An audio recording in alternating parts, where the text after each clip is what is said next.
Welcome to our tutorial on the Align Grid Origin command. Let's right-click and select Edit Sketch.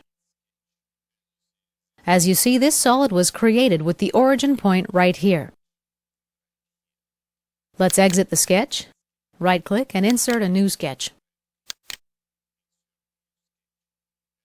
Let's say I want my origin point to be at this vertex with the x-axis along this edge. We'll open the Tools menu and select Sketch Tools. Now select Align Grid Origin.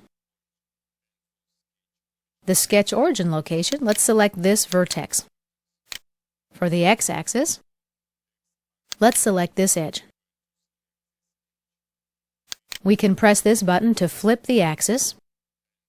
Down here we have two options, Relocate Origin Only or Relocate All Sketch Entities. Click OK. Now let's create a rectangle. Something like this. Exit the sketch. Activate the Extruded Boss Base command. OK.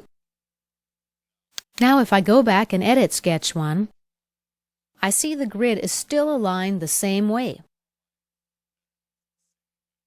Let's exit the sketch. The grid on Sketch 2 kept the origin point and the vector direction that we specified. Okay, let's exit this sketch. And this concludes our tutorial on the Align Grid/Origin command.